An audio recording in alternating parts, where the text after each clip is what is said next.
The third and final movie in the To All the Boys trilogy is finally here, and it's filled with incredible details from cheeky kitty callbacks and sweet treat Easter eggs to secret cameos. Yippee-ki-yay, movie lovers, I'm Jan, and today I'm revealing all the hidden adorable references you missed in Always and Forever. Of course, spoilers ahead if you haven't seen it yet.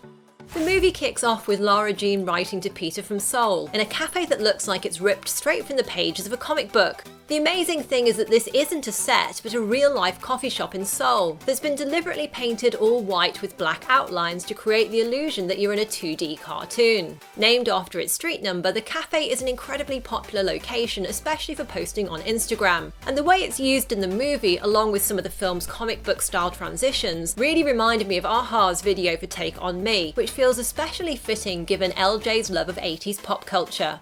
And another cute detail in the Korean cafe scene is that the postcard that Lara Jean writes to Peter has the word Seoulmates on the front, pointing to the fact that even though they're already thousands of miles apart, LJ and PK are still destined to be together. I love you, Peter, always and forever. Like a lingering fart, or nay, a bruise that never heals. During Lara Jean's make-believe montage of her future life with Peter after she imagines getting into Stanford, she sees herself signing a book she's written called Whoa Whoa Whoa. This is a funny nod to Peter's catchphrase from the first movie. Whoa, whoa, whoa, whoa, whoa, whoa, whoa, whoa, whoa, whoa, whoa, whoa, whoa, hey, whoa, whoa. Although fans didn't get any whoa whoa whoas in the second film, this moment in the new movie is a little tribute to the huge sensation and meme those words from Peter became after the success of the first film.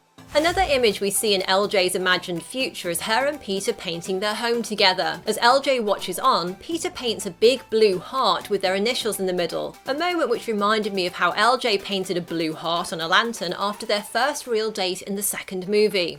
And those blue hearts in both films fit perfectly with the trilogy's colour palette, which relies heavily on cyans as well as magentas and yellows, as we can see from the characters' clothes as well as the film's sets, props and cinematography.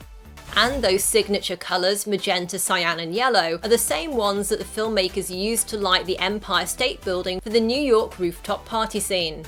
When Peter surprises the Coveys after they get back from Korea, Kitty compliments him on his welcome home sign. Your spatial planning could use a bit of work, but I appreciate the glitter. Which is a nice nod to this moment in the second movie, where Kitty used glitter for the Valentine's card she secretly sent to Mrs. Rothschild on behalf of her dad. Dad's not a glitter type of guy. Nor were you. A Peter Kavinsky kind of girl I sprinkled some glitter on it. Genevieve complimenting Lara Jean's footwear in Always and Forever. Oh my god, cute shoes. I like those. Is a callback to how Jen commented sarcastically on LJ's boots in the first movie. Cute boots. Thank you so much for your service. Notice how Lara Jean and Genevieve's position in the hallway has been switched around this time, making this moment a mirror of the original scene and showing how they are both back to being friends now rather than the antagonists they were at the start of the first film. Author Jenny Han's cameo in each of the movies has become a tradition, and in Always and Forever she makes a brief appearance in the flashback scene of LJ and PK's meet cute. Han is Principal Cho, who calls Lara Jean on stage to receive an attendance award. According to the filmmakers, her appearances as a middle school principal in the first and third movies, and as Older High's vice principal in the second movie, give her character a mini career arc across the trilogy. By the way, the same crying girl that Jenny Han was comforting on Valentine's Day in P.S. I Still Love You has a much happier moment in Always and Forever when she's the recipient of a musical promposal. Molly Marshall, will you go to prom with me? Yes, of course. When LJ organises a perfect date with Peter, she takes some inspiration from the classic Coen brothers crime comedy The Big Lebowski and plans an evening at a local bowling alley, where she sets their table with some tasty treats for them to eat, including the same kind of fruit turnovers she made for Peter as a Valentine's Day gift in the second movie. When Lara Jean is planning the perfect date, she compiles a list of some of Peter's favourite films for ideas. It's mostly made up of action movies like Fast and Furious, but an interesting one is X-Men Apocalypse, because that's the film in which Lana Condor made her acting debut as the mutant Jubilee. This is Scott. He's new here too. And this might be a little stretch, but the movie This Is the End has been crossed out, perhaps foreshadowing that although Always and Forever is the final movie in the series, this won't be the end of LJ and PK's story, as they choose to stay together at university despite the many miles between them. Oh, and Dr. Sleep appears on the list, as the director of the second and third To All the Boys films, Michael Fuminari, was the cinematographer on that movie.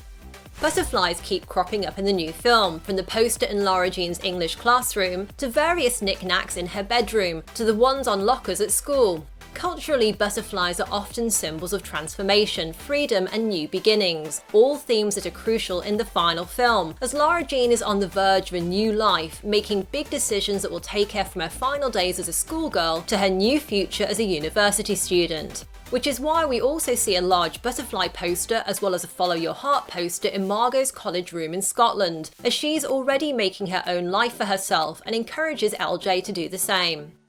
As well as butterflies pointing to the theme of change in LJ's life, the film is full of posters that foreshadow her decision to choose New York University over Berkeley.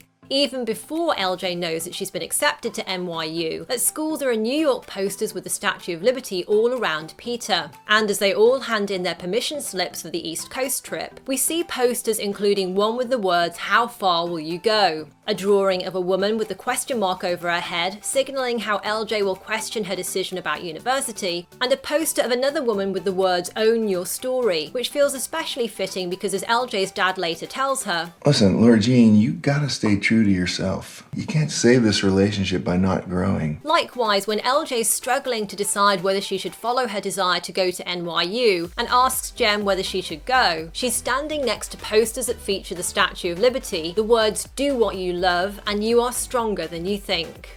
The fabric box that Lara Jean fills with memories of their relationship and gives to Peter is actually the same box that held LJ's letters to all the boys she'd loved before, which gives the box extra emotional value because it was instrumental in how LJ and Peter's relationship began. After Lara Jean accidentally texts Peter that she got into Stanford, to celebrate he turns up outside her house recreating the iconic scene from Say Anything, the 80s rom-com where the male lead holds up a boombox to prove his love. There's this great scene with John Cusack and he sits underneath the window and he holds up a boom. Lara Jean's love of classic 80s movies has been a hallmark of her story in this trilogy, from her recreation of the opening scene of Adventures in Babysitting at the beginning of P.S. I Still Love You, to the rule she made in the first movie that Peter could put his hand in her back pocket, an idea taken from the opening scene of 16 Candles, and she acknowledges this in her closing monologue of this movie. My whole life, I've wanted the kind of love you see in the movies. Boombox over the head, hand in the back pocket of your jeans kind of love. At the beginning of the movie, we see Lara Jean reading Pride and Prejudice, and the film also draws attention to her packing the classic novel for her trip to New York. As a romantic comedy of manners, it's clear why Pride and Prejudice would appeal to LJ, but I think the book is also alluding to how she and Peter both grow and mature in their relationship throughout the final film and trilogy as a whole. Similar to how the main protagonists in Jane Austen's novel work to overcome their flaws to ultimately achieve a happy romantic union. Do you dance, Mr. Darcy? Not if I can help it. Do you dance, Mr. Kavinsky? Not if I can help it. And the repeated Pride and Prejudice references may also be a little nod to Jenny Han's third book in her trilogy, where LJ creates a mood board featuring the Pride and Prejudice movie for her dad and Trina's wedding. Oh, and let's not forget that LJ's sister Kitty, aka Catherine. I'm Catherine. That was weird. It's not my name. Kitty. Well, I mean, Catherine's kind of my name, but people don't call me that. Call me Kitty. Oh, okay. You can call me whatever. Shares her name with one of the characters in Jane Austen's famous novel. Lara Jean's love of Harry Potter in the original books was touched upon in the second movie in a flashback scene where she's reading The Prisoner of Azkaban together with John Ambrose. And Harry Potter comes up again in the third film when it turns out that LJ's sister Kitty is also a huge Potterhead, and she's outraged to discover her Korean boyfriend hates it. He said, and I quote, that it's so dumb. How am I supposed to be in a relationship with somebody who thinks that the greatest literary achievement of our time is dumb? And if you want to discover all the Easter eggs and incredible details you missed in P.S. I Still Love You as well, tap here to watch that video or follow the link in the video description. So what did you think of Always and Forever? Did you like the ending, and were there any other interesting details you noticed? Leave your thoughts in the comments below. And if you enjoyed this video, then I really appreciate a thumbs up. Tap left to watch my next Netflix video, or tap right for something else you're sure to like. Thanks for watching and see you next time, yippee-ki-yay movie lovers!